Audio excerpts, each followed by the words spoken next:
the मूल मंत्र for cracking NOR set is notes, revision, MCQ practice and test. Okay, जितना अच्छा notes होगा उतना अच्छा marks आएगा. Hello nursing students and NORCET aspirants, welcome back to my channel. I am Ujala and here on this channel I will be guiding you with everything that you need to crack NORCET and come up with a very good rank.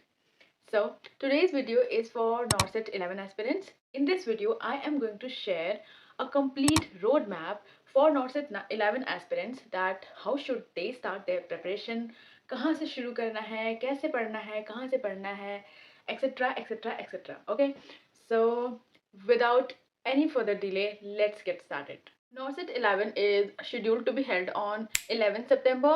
So you have 10 months. 10 months? Oh my god. 10 months तो बहुत ज़्यादा है.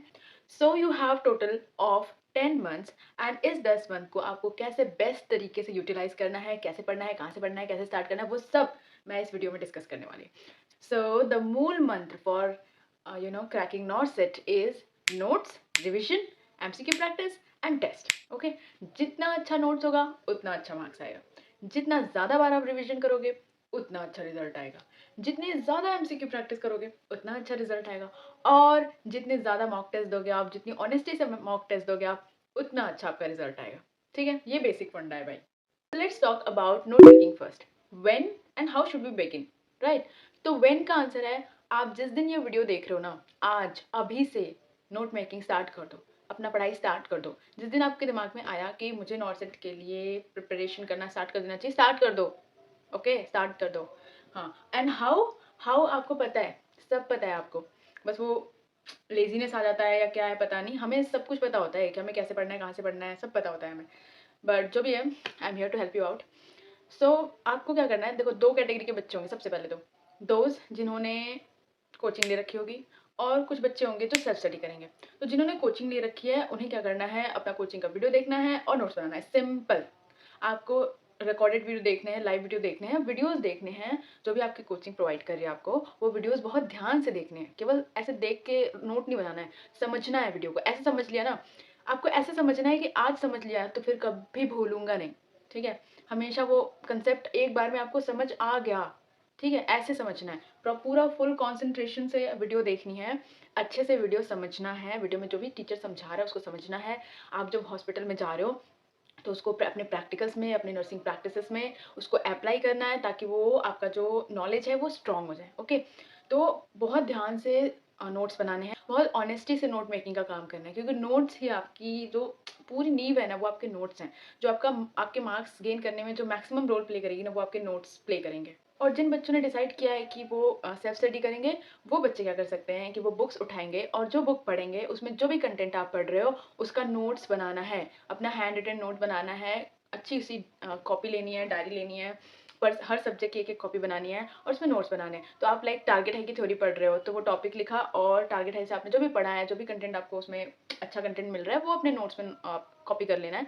और उसके बाद कोई और book पढ़ रहे हो तो जैसे सेम आपने टॉपिक लिया, कार्डियोवैस्कुलर सिस्टम उठाया और आपने टारगेट हाई से पढ़ा, तो एक कार्डियोवैस्कुलर सिस्टम आपने अपने नोट्स में लिखा और उसका पूरा जो भी आपने कंटेंट पढ़ा टारगेट हाई में वो आपने लिख लिया अपने नोट्स में.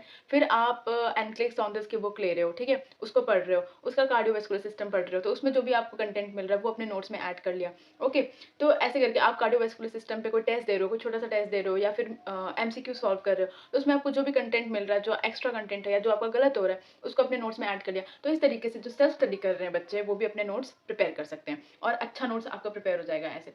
ठीक है, तो आपको क्या करना है, जो सेल्फ स्टडी कर रहे हैं बच्चे उन्हें अपने नोट्स बनाने हैं. आप सबसे पहले मैं सजेस्ट करूंगी कि आप टारगेट हाई की थ्योरी पढ़िए और टारगेट हाई का थ्योरी कंप्लीट करने के बाद आप एनक्लेक्स सॉन्डर्स की थ्योरी पढ़िए. आप ऐसे भी कर सकते हैं कि आपने एमएसएन मतलब पूरा एमएसएन का एक सिस्टम आपने पहले टारगेट हाई से पढ़ा, फिर सॉन्डर्स से पढ़ा. ऐसे करके भी पढ़ सकते हो. देखो, बहुत सारे बुक्स नहीं लेने हैं कि आपने ये बुक भी ले लिया, ये बुक भी ले लिया, सारी बुक ले लिए, सारी बुक की थ्योरी पढ़ रहे हैं और लास्ट पूरा मतलब आप एग्जाम बिल्कुल देने के कगार पे आ गए हैं और अभी तक आपके नोट्स ही नहीं बने. तो मैं एक्सपेक्ट कर रही हूँ कि जो नॉर्सेट 11 एस्पिरेंट्स हैं वो या तो यूजी स्टूडेंट्स हैं या तो वो जस्ट पास आउट हुए हैं, है ना. मोस्ट प्रोबेबली वो अभी यूजी स्टूडेंट्स होंगे, तो वो अभी अपने कॉलेज में होंगे और उन्हें कॉलेज के साथ कैसे प्रिपेयर करना है वो हम इस वीडियो में देखेंगे.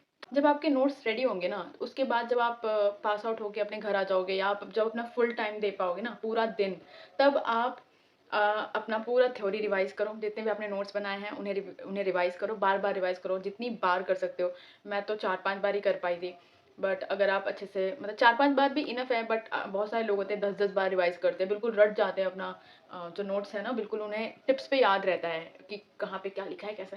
तो बार-बार रिवाइज़ करो और बहुत सारी एमसीक्यू प्रैक्टिस करो। तो एमसीक्यू प्रैक्टिस कैसे करना है? आपको सबसे पहले पीआर यादव से स्टार्ट करना है। मतलब बहुत सारे लोग बोलेंगे कि एनक्लेस से स्टार्ट करो, टारगेट आई से स्टार्ट करो, ये वो। मैं रेकमेंड करूँगी आप पीआर यादव से स्टार्ट करो। पीआर यादव को 1 बार ही करो, 2 बार ही करो, लेकिन करो। 1 बार भी करोगे ना तो भी मतलब फाइन, क्योंकि नॉर्सेट में पीआर यादव से उतना मतलब हेल्प होता नहीं है। बाकी एग्ज़ाम्स के लिए तो आप 2-3 बार करना चाहिए आपको, बट नॉर्सेट अगर आप दे रहे हो तो 1 बार भी करोगे तो बहुत है, लेकिन उसको करना ज़रूर है। पता नहीं क्यों, मतलब उसको करोगे आप ना, आपको इतना अच्छा लगेगा कि ओहो! मैं तो कर पा रही हूँ, मुझसे क्वेश्चन सॉल्व हो रहे हैं, तो आपको अच्छा लगता है और अच्छा लगना बहुत ज़रूरी है। अच्छा लगेगा तभी कोई काम हो पाता है। तो पढ़ाई भी तभी हो पाती है जब आपको अच्छा लगता है कि मैं जो पढ़ रही हूँ वो इफ़ेक्टिव है, मुझको आ रहा है, समझ आ रहा है, मुझको कुछ याद है, मुझसे क्वेश्चन सॉल्व हो रहे हैं।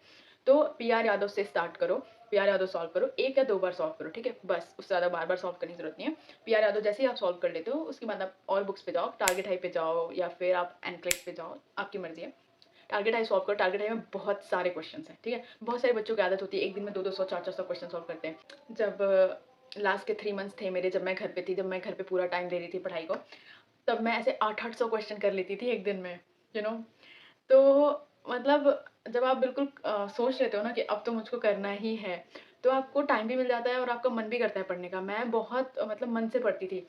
मैंने पूरे कॉलेज टाइम में ढंग से टाइम नहीं दिया अपनी पढ़ाई को, मैं नॉर्थ से प्रिपरेशन को नहीं दे पाती थी, मन भी नहीं करता था, इतना कुछ करके आओ, दिन भर थक के आओ और रात को पढ़ने बैठो, नहीं मन करता था। लेकिन जब मैं घर आ गई थी, जब मैं प्रिपरेशन स्टार्ट की थी अपना ढंग से, तो मुझे बहुत मज़ा आता था पढ़ने में। मैं मतलब उसको एन्जॉय करती थी पढ़ना। जब मैं ऐसे मतलब 500-600 क्वेश्चंस लगाती थी एक दिन में ना, तो मुझको इतना अच्छा लगता था। तो मैं टारगेट हाई से ही लगाती थी, है ना? और क्योंकि उसमें बहुत क्वेश्चंस हैं, जो मेरे पास न्यू एडिशन है, उसमें बहुत सारे क्वेश्चंस हैं। तो उसमें जितने भी क्वेश्चन हैं आप उनको लगाओ। तो मतलब मैं रिकमेंड करूँगी कि आप टारगेट हाई के क्वेश्चंस लगा सकते हो। अगर आपको जब क्वेश्चन प्रैक्टिस करना है तो आप टारगेट हाई से कर सकते हो, उसमें बहुत सारा क्वेश्चन है और आप बार-बार प्रैक्टिस करो तो मतलब टारगेट हाई को भी आप 2 से 3 बार कर सकते हो। अब आप अपने नोट्स का रिविज़न कर रहे हो, बहुत सारा एमसीक्यू प्रैक्टिस कर रहे हो। फिर आता है अगला डाउट कि टेस्ट, व्हाट अबाउट टेस्ट? देखो, बहुत सारे बच्चे हैं जो अपने कॉलेज टाइम से जब प्रिपरेशन स्टार्ट करते हैं तभी से टेस्ट देना स्टार्ट कर देते हैं, या फिर जब वो मतलब बिल्कुल सीरियस हो जाते हैं कि अब मुझे पढ़ना है, तो वो अपना रिवीजन भी करते हैं, टेस्ट भी देते हैं, एमसीक्यू प्रैक्टिस भी करते हैं। मतलब ओके फाइन, बट मैं रेकमेंड करूँगी कि आप टेस्ट देना स्टार्ट करो एग्ज़ाम से 1.5 महीने पहले या 2 महीने पहले, ठीक है? लाइक आपका एग्ज़ाम कब है? ना 11 सितंबर 2026, ठीक है? तो आप एग्ज़ाम देना स्टार्ट करो उससे 2 महीने पहले, ठीक है? तो उससे क्या होता है ना कि तब तक आप बहुत कुछ पढ़ चुके होते हो, कई बार अपना नोट्स 1 या 2 बार तो अपना नोट्स रिवाइज़ कर चुके होते हो उससे पहले, ठीक है? तो आपको आपके पास बेसिक नॉलेज ऑलरेडी होता है। तो जब आप टेस्ट देते हो ना, तो आपको समझ आता है कि मेरा ये गलत हुआ, पर ये तो मेरे नोट्स में था, मैंने पढ़ा है, मैंने 2-3 बार रिवाइज़ किया था, मैंने ये चीज़ पढ़ी थी, ये चीज़ मेरे नोट्स में था, फिर भी मेरा कैसे गलत हुआ? या फिर कोई क्वेश्चन आया तो आपकी आँखों के सामने, तो आप ऐसे सोचोगे कि ये तो मेरे नोट्स में है ही नहीं, मुझे ये ऐड करने की ज़रूरत है ना? तो बहुत ज़रूरी है कि आपको अपने नोट्स का पहले से बहुत अच्छा नॉलेज हो जब आप टेस्ट देने जा रहे हो। सो बेसिकली आपको क्या करना है, अपने कॉलेज टाइम में आपको नोट्स बनाने हैं, थोड़ा बहुत एमसीक्यू प्रैक्टिस करना है जितना आप कर पाओ, और जब आपको फुल टाइम आप दे पाओगे ना पढ़ाई को, तब आपको क्या करना है, वो जो पूरा आपके कॉलेज खत्म होने से लेके एग्ज़ाम तक का ड्यूरेशन होगा, उसमें अपना नोट्स रिवाइज़ करना है, बहुत सारा एमसीक्यू प्रैक्टिस करना है और लास्ट के 2 महीने में आपको डेली एक टेस्ट देना है, ठीक है? आप टेस्ट प्री पैटर्न पे और मेंस पैटर्न दोनों पे दो, ऐसा नहीं है कि बस प्री पे दिए जा रहे हैं। और एक मिथ मैं क्लियर कर देती हूँ, बच्चों को ऐसा लगता है कि जो प्री है उसमें वन लाइनर क्वेश्चंस आते हैं और जो मेंस है उसमें सिनेरियो बेस्ड क्वेश्चंस आते हैं, उसमें प्रायोरिटी बेस्ड क्वेश्चंस आते हैं। ऐसा कुछ भी नहीं है। इस बारी नॉर्सेट 9 में जो मैंने दिया था, उसमें प्री में इतने सिनेरियो बेस्ड क्वेश्चंस थे, इतने प्रायोरिटी बेस्ड क्वेश्चंस थे, मतलब अराउंड 60% क्वेश्चन जो थे वो सिनेरियो बेस्ड या फिर प्रायोरिटी बेस्ड क्वेश्चंस थे। जबकि नॉर्सेट मेंस में बहुत सारे क्वेश्चंस वन लाइनर थे।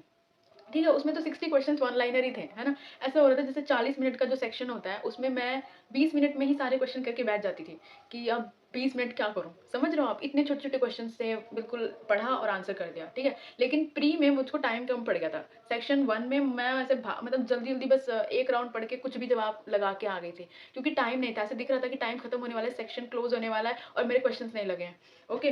तो इस मिथ से बाहर निकल जाओ कि इस वाले एग्ज़ाम में सिनेरियो बेस्ड आएगा, इस वाले में नहीं, दोनों ही एग्ज़ाम्स में आपके सिनेरियो बेस्ड और प्रायोरिटी बेस्ड क्वेश्चन आते हैं। पता है आपको जो एनक्लिक्स वाली किताबें होती हैं ना, जैसे मॉसबी हो गई और सॉन्डर्स हो गई, वो आपकी इसी स्किल को इम्प्रूव करती है। जब आप मॉसबी सॉल्व करोगे, उसमें आप देखोगे कि उसमें इतने प्रायोरिटी बेस्ड क्वेश्चंस हैं, इतने ज़्यादा हैं, आप शुरू में करोगे तो आपसे सॉल्व भी नहीं होगा, आपके सारे गलत होंगे। फिर आपको दोबारा जब सॉल्व करोगे ना, तो आपसे सॉल्व होगा, क्योंकि मैंने उसके अम, ऑप्स के शायद मैंने क्वेश्चंस सॉल्व किए थे मॉसबी के, मैं ज़्यादा कर नहीं पाई थी, मेरे पास बहुत कम टाइम था।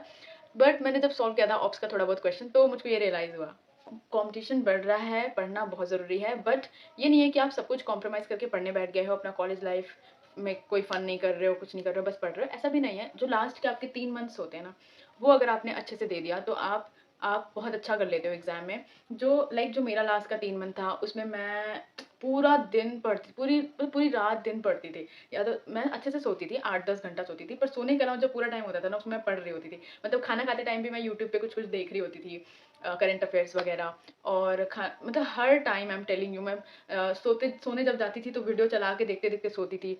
तो वो लास्ट का जो 3 मंथ था, वो मैंने बिल्कुल अच्छे से, ऑनेस्टी से, कंसिस्टेंसी से उसमें पढ़ाई किया था। एंड मैं डे क्वेश्चन प्रैक्टिस करना, टेस्ट देना, रोज़ एक टेस्ट देना, रिवीजन करना, 1 दिन में 1 सब्जेक्ट को पूरा रिवाइज़ कर दो, है ना? ये सारे मेरे गोल्स होते थे और मैं उनको करती थी। सो आई एम टेलिंग यू, इतना टफ नहीं है, बस आप कंसिस्टेंट हो जाओ और सेल्फ कॉन्फिडेंस हो, अगर आपको कॉन्फिडेंस होना चाहिए खुद पे कि मैं कर लूँगी या मैं कर लूँगा, तो इतना मुश्किल भी नहीं है। बहुत सारे लोग एग्ज़ाम क्लियर करते हैं, तो आप भी कर सकते हो, है ना? और पता है, पढ़ाई की एक और बात होती है, जब तक आप नहीं पढ़ते हो ना, तब तक आसान लगता है, ठीक है? सब कुछ अच्छा लगता है। जैसे ही आप पढ़ना स्टार्ट करोगे ना, आपको स्ट्रेस होने लगेगा। तो मुझको कभी स्ट्रेस नहीं होता था, मुझको ऐसा होता था कि हाँ, चलो पढ़ लूँगी, हो जाएगा। लेकिन जब मैंने पढ़ना स्टार्ट किया, जो मेरा लास्ट का 3 महीना था ना, उसमें मुझे बहुत स्ट्रेस होता था, बहुत ज़्यादा स्ट्रेस होता था। तो इतनी स्ट्रेसफुल होती थी, मैं अपने फ्रेंड्स से बात करती थी, मेरे फ्रेंड्स भी बहुत अच्छे थे और मेरे सीनियर, मतलब बहुत अच्छे सीनियर्स हैं मेरे, मैं उनसे बात करती थी, तो वो मुझको ये समझाते थे कि अरे उजाला, हो जाएगा, कर लोगी तुम, वैसे-वैसे। तो मतलब अच्छे लोग अपने अराउंड रखो, अच्छे फ्रेंड्स, अच्छे सीनियर जो आपको गाइड कर सके, जो आपको मोटिवेट कर सके, है ना? ऐसे लोगों के अराउंड रहो। और मेरी जो बेस्ट फ्रेंड थी, वो तो मुझको ऐसे बोलती थी कि इतना कर लो इन 3 महीनों में कि तुम्हें बाद में बस ये ना सोचना हो कि काश मैंने थोड़ा-सा और कर लिया होता। तुम अपना पूरा दे दो, ठीक है? रिज़ल्ट जो भी आए, ओके? तो सही में मैंने अपना पूरा दिया और रिज़ल्ट अच्छा आया। मुझे लग रहा है कि इस वीडियो में मैंने रोड मैप फॉर नॉर्थ से इतना 11 कम दिया है और बकवास ज़्यादा किया है। सो बेसिकली मैं इतना कहना चाहती हूँ कि ऑनेस्टी से पढ़ो, रोज़ 2-2 घंटे अभी दो, जब तक आप कॉलेज लाइफ में हो। उसके बाद का जो आपका टाइम होगा, उसमें आप अपना जितना टाइम दे सकते हो दो, अच्छे से पढ़ाई करो और अच्छे से, वही बात है, मैंने पहले ही बोल दिया था, जो मूल मंत्र है वो यही है कि आप अपने नोट्स अच्छे बनाओ, उनको बार-बार रिवाइज़ करो, एमसीक्यू प्रैक्टिस करो और टेस्ट दो, ठीक है? ये सबको पता है कि इतना ही करना है, पर कहाँ से कैसे करना है मैंने वो भी बता दिया, okay? So thank you so much for watching this video.